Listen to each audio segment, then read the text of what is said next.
Vanakkam and Namaste. In this video, I discuss the agenda behind the hijab controversy that is spreading like wildfire across the country. I consider the hijab controversy as a lesson for the uninitiated right-wing youth on how to create law and order problem and bring normal life to a grinding halt out of obscure things. The controversy spread like wildfire to many cities in Karnataka, where protests against hijab were held by men wearing saffron scarves and shouting slogans of Jai Shri Ram. The protests did not appear to be spontaneous but well orchestrated. Stone pelting was witnessed at some cities, including Bangalore. The issue started with 6 students of a government-run pre-university college in Karnataka's Udupi district who were barred from attending classes for insisting on wearing hijab. What started at one college spread like wildfire in the state, and more colleges began shutting out students wearing hijab. Although the color of the headscarves matched the color of the uniform, yet they were prevented from attending the classes. The ban against hijab began to be implemented following an order dated February 5, 2022 issued by the Karnataka government under Section 133 Clause 2 of the Karnataka Education Act 1983. According to the order, students have to wear the dress chosen by the College Development Committee or the Appellate Committee of the Administrative Board of Pre-University Colleges. In the event of the Administrative Committee not selecting a uniform, clothes which disturb equality, integrity and public law and order should not be worn. However, notwithstanding the original purpose of wearing hijab, one fails to understand how the headscarf will disturb equality, integrity and public law and order. Meanwhile, after hijab became a controversial attire, men wearing saffron scarf were seen intimidating Muslim girls wearing hijab. In one instance, a lone girl walking to her college was heckled by a group of belligerent youth. According to the girl, only 10% of the hecklers were from her college, while the rest were outsiders. The boys were wearing saffron scarves en vogue in right-wing circles. They were shouting Jai Shri Ram to intimidate the girl and prevent her from going to the college. After walking a few steps, Muskan Khan pulled down her mask and shouted Allahu Akbar in response to their slogans. They started shouting Jai Shri Ram, so I started screaming Allahu Akbar. The principal and lecturers supported me and protected me, Muskan Khan told a TV channel. In another instance, males wearing saffron scarves hoisted a saffron flag on a college flag post meant for hoisting the national flag. If the protest is only against hijab, why hoist a saffron flag in the college? What does it signify? It signifies that the national flag should give way to the saffron flag and democracy should give way to Hindutva. In essence, the ban on the protest against hijab is only the means to achieving the goal of replacing democracy with Hindutva, under which the minorities at best will be subservient and at worst will cease to exist. Per se, I am not against uniforms in schools, but I am against double standards and making rules deliberately targeting a religious community. It has transpired that the Muslim students all across Karnataka have been wearing hijab for generations without causing any disturbance.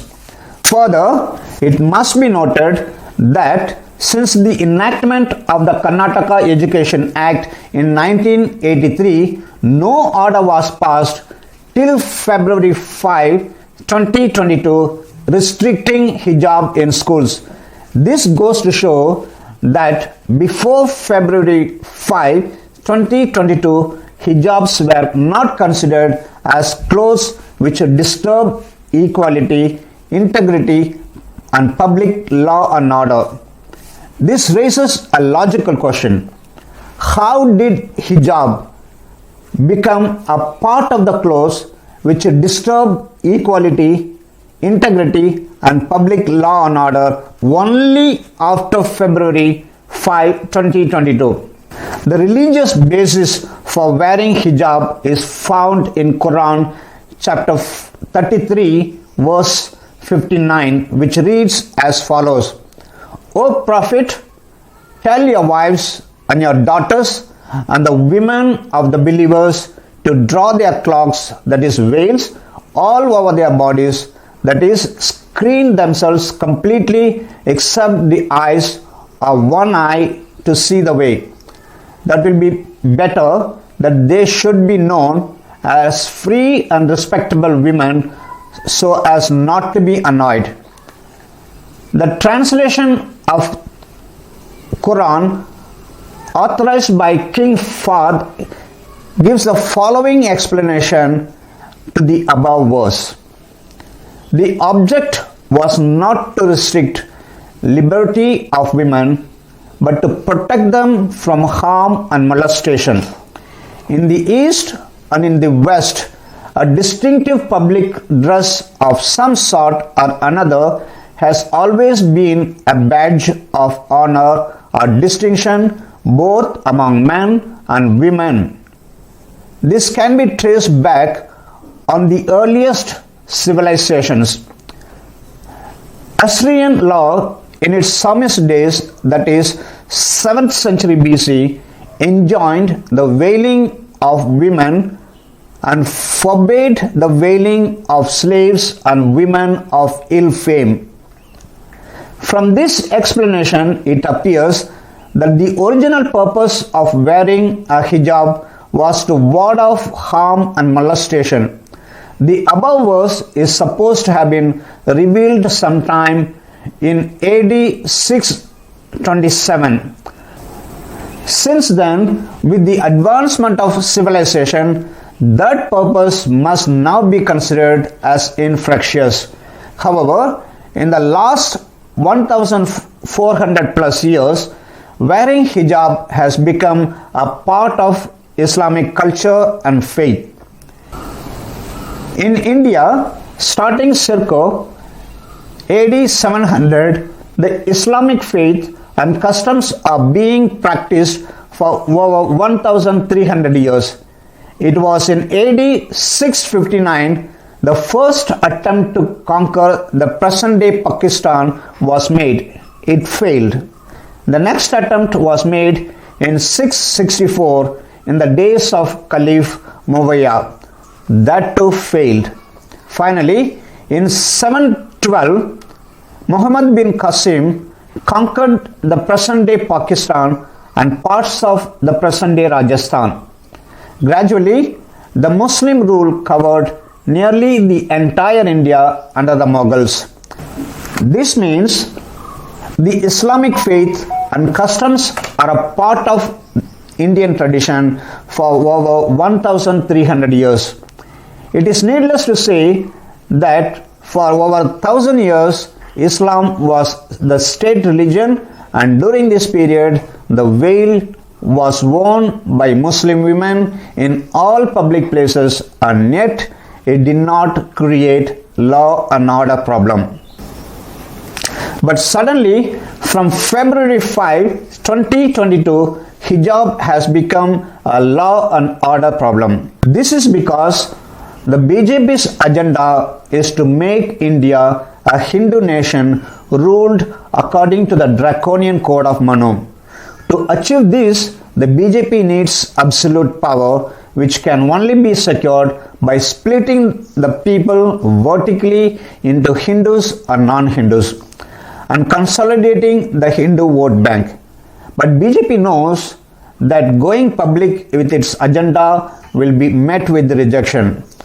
To pull an average Hindu on its side, therefore, it needs a deception, and that deception is portraying the minorities as the enemy within, and anyone who points out to its fascist agenda as anti-Indian. When BJP leaders call you anti-Indian, what they mean in essence is you are anti-fascist. Ban on beef, cow slaughter, leveling false allegations of forced conversion and love jihad are all parts of BJP's plan of building a false narrative that minorities are conspiring to take over the country and make it a Christian or a Muslim nation. To convey the message to an average Hindu that the minorities are an enemy within needs a strong vehicle.